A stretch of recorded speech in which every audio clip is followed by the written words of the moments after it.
Hello. Good morning. I hope everyone is having a good morning, afternoon, or evening, maybe night. We're back with the third installation of TouchStarved. Just a reminder, it is mature content, with the gory kind, mostly. Yeah. So if you're not of age, or you don't have consent, or you don't have the stomach for it, feel free to make your way out. But I do welcome you to stay. It's a very good story. And with that, I shall continue. It's easy enough to follow the sluggish river that splits Iridia in two. A colossal bridge arches over the dark water below.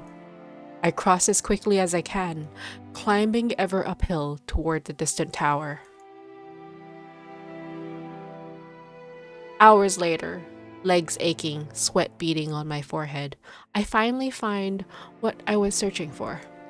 The cenobium of the luminous void. It stands at the highest point of Iridia, surrounded by cold white walls.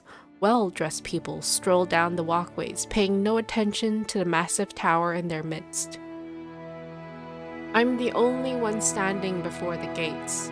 I crane my neck up and up, until the top of the cenobium tower disappears into the clouds overhead. The gates are so heavily enchanted that even standing near them sets my teeth on edge. Alchemically and reinforced locks, invisible sigils of alarm, and who knows what else. Knocking seems like a terrible idea, but I don't see any other way of making my presence known. I'm halfway up the steps when something moves in my peripheral vision. A shadowy figure crouches beneath one of the white walls. They reach out and tug on a vine as if testing its strength. Oi! You there! The shadow vanishes as quickly as I spotted it, and a gaunt-faced man in a crisp charcoal uniform marches up the steps towards me. Ugh! Another tourist, get out of here once you're done gawking.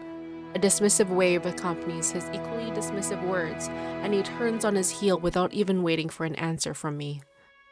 I look back at where I saw the intruder, but there's nothing, just the leaves blowing gently in a cool breeze.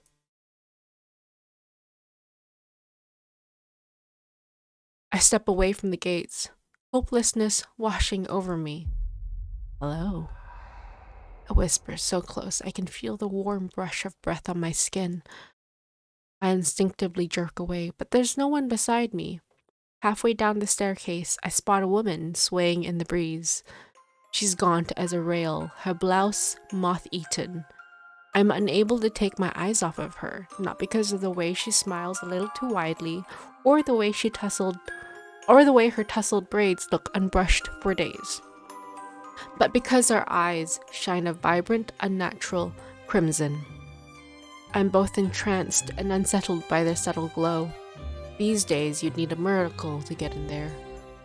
I'm unsure how to respond, or if I even should. Sarcasm seems to be my tool of choice today.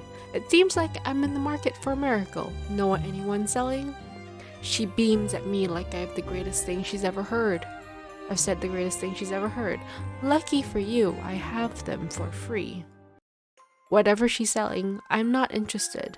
My words come out in a tired breath. No thanks.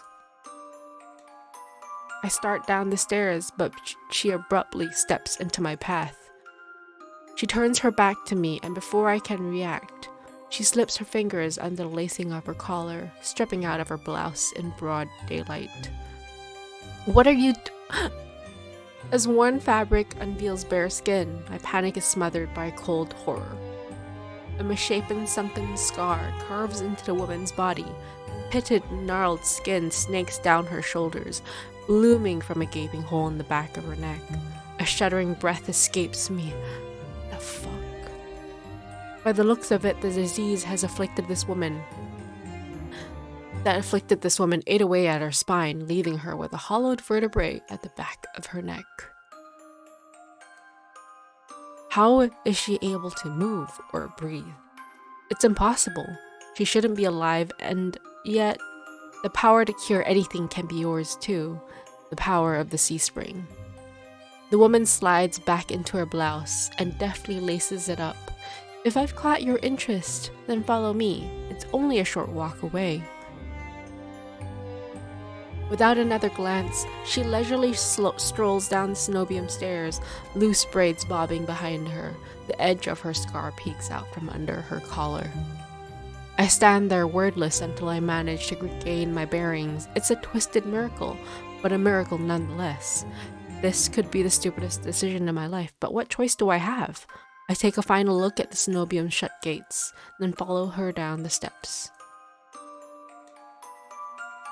We descend from the higher streets, leaving behind their gilded decadence. As we cross the river, the wet, derelict districts feel more familiar to me. But the crimson-eyed woman takes me farther, then farther still, until I'm met with an all-too-familiar sight. My gut lurches when I face the open horizon. The city's outskirts are hardly recognizable in daylight, and probably safer for it. But venturing beyond Iridia's walls is a gamble I wasn't prepared to take so soon. Keep going straight, and the Seaspring will reveal itself to you. I bark out a bitter laugh, loud and involuntary. Ha! I'd rather not. Are you kidding? It's not safe out there. You're as safe inside the city as outside of it. Truthfully, the territory before you is the safest of all. What do you mean, territory? This region belongs to Ice. Most people know him as a gang leader, but he's much more than that. I squint against the empty wastelands. Only a fool or someone with nothing to lose would leave the city. Apparently, I'm both. But if this Seaspring cured her, I need to see what it can do for me. I set off into the wastes. Over my shoulder, the woman calls after me. Good luck, Picasso. I hope we meet again. My heart pounds with each step I take from civilization. For what seems like an eternity, I force each foot forward. One step, then another, until a realization hits me. I never told the woman my name. Something pierces the horizon ahead of me. A building nestled into a tall cliffside, but so starkly out of place, it might as well be a hallucination. It drips with extravagance, honeyed mahogany, and an ornate jewel of architecture. A row of dark silhouettes stand out on the horizon, trees I think, until I'm close enough to realize what I mistook for branches were spikes and jutting tendrils. Soulless. Several of them watch me in the distance like statues. I don't think I just run. Exploding into a messy sprint, I push my legs as fast as they'll take me towards the decorated building. Flashes of last night chase me, gushes of blood and screams of death. The smell of burning flesh and sour bile. I can't go through that again. I won't. The next thing I know, I'm dashing up wooden stairs and crashing through towering double doors. I gasp for air, my lungs burning from exertion. I'm desperate to be safe, but when I process my surroundings, it's more hellscape than sanctuary. Blood flows all around me, overwhelming my vision with a lurid, unholy red. Instinctively, my hand leaps to my mouth, but the rotten stench of blood never comes. Instead, a smoky scent hangs in the air, sharp and spiced. I swallow thickly, convincing myself that it's not as gruesome as it appears. This has to be the Seaspring, the place that grants miracles. Pulling my eyes away from the pool, I take in the rest of my environment. Tall pillars flank me, blanketed in written notes. Seating pillows scatter the floor. A rustic kettle sits nearby. Someone must live here, despite how eerily empty it is. Hello? Is anyone there? My voice echoes across the cavern without response. I approach the paper-covered pillars. Maybe something here can tell me more. I reach for a note that's higher up. It reads, "No one will read this, but it's not for anyone else. This is evidence I existed in this rotten, grim world. Even so, I wish I could have stayed longer. The bog girl will be lonely without me. I should have told her the rest is scratched out. I wonder who wrote this. Before I can ponder it further, a sharp chill runs down my spine. Something's watching me. I quickly set the note back, my eyes darting around the wooden deck, but it's still empty, vacant. Finally, I look towards the Seaspring. That stillness hides something deeper, something wrong. Hey! I spin around and come face to face with a pack of soulless. They chitter and growl, tendrils and spikes flaring threateningly, all different sizes and species, but sharing one identical trait: glowing crimson eyes. I try to back away, but my heel teeters over the Seaspring. I'm cornered. Watch your step, it's deeper than it looks. That voice again. The sound of it, the soulless freeze, their snarls quieting. I search for the voice's source and find it above me, lounging in the rafters. You look lost, little sparrow. His gaze is a violet crimson, one that sears through me, leaves me feeling raw and exposed. They're the same eyes I've seen over and over, first with the scarred woman, now with the soulless circling me, all bound by the Seaspring's blood thread. In the shroud of darkness behind him, shapes like massive tendrils twist and coil around the wooden beams. I can't focus. The soulless growls ring in my ears. They're not advancing, but that could change at any second. Panic rises in my throat as I struggle to attract them. Hey!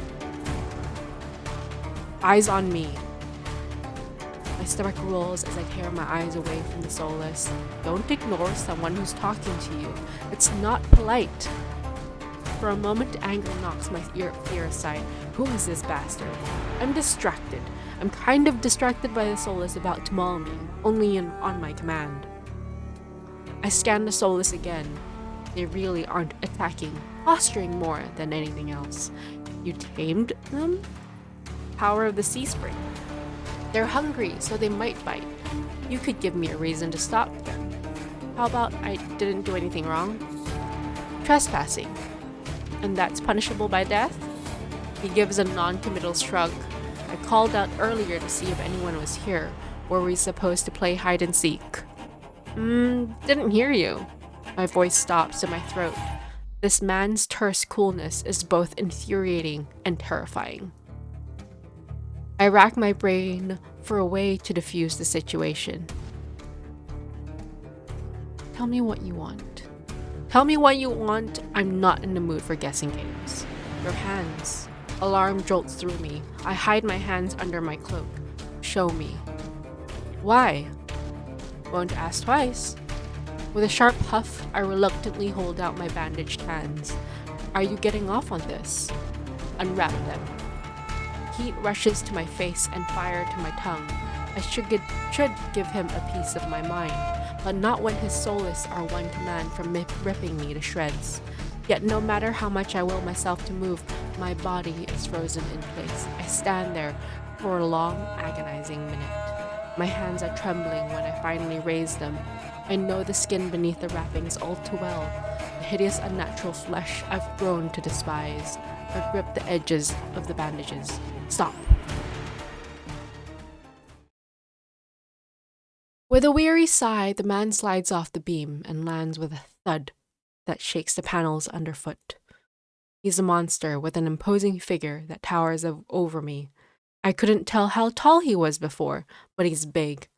Illuminated by lantern light, his features are stronger, sharper. Subtle clicks of metal accompany each of his footsteps.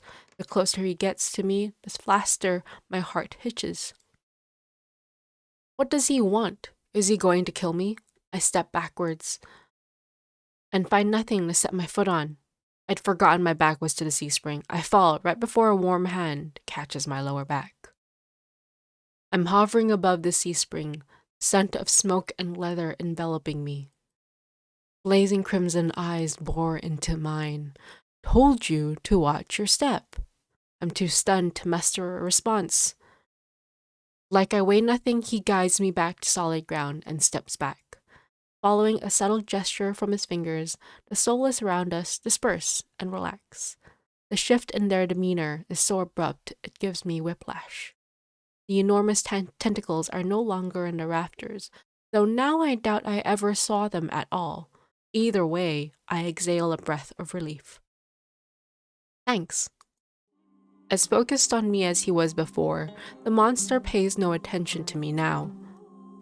He kicks around some seating pillows out of the walkways, checks the contents of the kettle with a scowl. The sudden disregard is almost insulting. So that's it? I'm not a threat anymore? Never were one. Then why'd you threaten me? People get honest when they're afraid. In other words, he was messing with me. I drag a hand over my face, exhausted by the fact that this is the second time a monster has provoked me today. You're ice, aren't you? Depends who's asking. One of your friends told me this was your territory. She also said you were a gang leader. But there's no one else here. I thought there'd be more people. Ice picks up the kettle and walks to the edge of the Seaspring, then dumps out the contents into the endless red. Gang took a walk. His pleasant smile stretches across his face, ear to ear. Then in an instant, it drops. I get the sense that I shouldn't ask about his gang again. What do you need the Seaspring's power for? Depends. Can it cure a curse? Probably. You mean you don't know? Nope. He shakes out the empty kettle and starts collecting stray cups, tidying up. My frustration builds. I narrow my eyes at him in a questioning glare.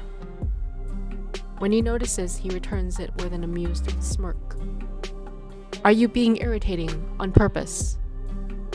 Listen, Sparrow, the Seaspring can cure anything. Nothing's stopping you from trying it yourself. What do I have to do? Drink. I have to drink from the Seaspring? My eyes glide to the blood-like pool beside us. The idea of ingesting the strange liquid makes my guts turn. It's not as if I'm adverse to elixirs. It's not as if I'm averse. Oh my goodness. It's not as if I'm averse to elixirs and decoctions. I've made my fair share of them, but one misstep and you can easily meet with a fate worse than death. Is there a price? Always. Ice taps his temple with a finger. You lose it a little bit. That's it. I might have really beat it to the punch. My humor earns me an amused, fanged grin. This is a little different. When you drink from the Seaspring, you forget who you are. Your mind combines with everyone who ever drank before. Humans, monsters, soulless, one big happy family in your head. My blood runs cold. I've heard of these before. Group minds. Some legends suggest that independent minds can be psychically linked together through a strong enough catalyst. It's never been done before. But something tells me this is real, even if one thing doesn't add up. Your eyes are red too, but obviously you haven't forgotten who you are. Before I can finish my sentence, Ice strides past me towards the entrance. Time's up. Let's finish this later. Wait, already? You barely told me anything. Came on a bad day. I've got somewhere to be. There are still so many questions burning on the tip of my tongue. But my frustration spills out before any of them. I was told to come here for help, but instead I get threatened and kicked out. You're joking, right? Watch your tone, I'm nice, but you don't want to ruin the host's mood. My skin prickles, the feeling of being watched washes me over again. My eyes dart back over to the Seaspring. A lone ripple dances on the quiet surface. I take Ice's advice and clamp my mouth shut. Ice approaches a nearby soulless, a lanky dog-like one with 6 legs and a crown of tendrils. Several set of crimson eyes adorn its sides. Its forked tail wags rapidly when Ice squats beside it. He runs his finger through the tendrils, scratches its chin, and pats its head. A gentle smile plays across Ice's lips. The affection he holds for the soulless is painfully clear. I dip my eyes away, my stomach fluttering at the tender sight. It's getting dark out, so this pretty girl will guide you back. Following a short whistle from Ice's lips, it trots over to the entrance obediently, tail swaying. I watch the soulless warily. Pretty is not a word I would use to describe it, and the idea of it protecting me sounds absurd. If I decide to drink, how should I find you? Find someone with eyes like mine. They'll point you in the right direction. But think it over. Once you drink, you can't go back. It's a lot to process, but I give a small nod. At least I know I have another option for a cure, as disturbing as it may be. I follow the soulless at a measured distance and watch it nudge the giant doors open with ease. When I'm about to cross the threshold, I sneak one last glance behind me. My heart skips when I meet Ice's eyes. I'm about to snap my head away, but he just flashes an easy smile. Till next time, Sparrow, I'll buy you a drink for scaring you. I don't trust myself to do anything but respond with another curt nod. Outside, more crimson-eyed soulless scuttle about. It's hard to believe it's the same threatening pack from before. They chase each other in circles, roll around in the bog's mud. They pay no attention to me as the dog-like one escorts me away. It's an uneventful trip. Sometimes the soulless looks over its shoulder at me to make sure I'm still following.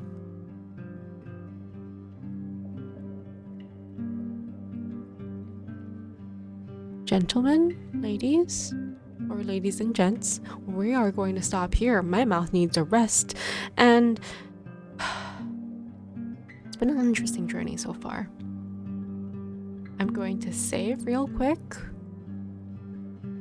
and we'll be back for the next installation soon. I hope everyone had a good one and enjoyed the story so far. Ice is an interesting creature, monster, humanoid. Have a good one. Toodaloos.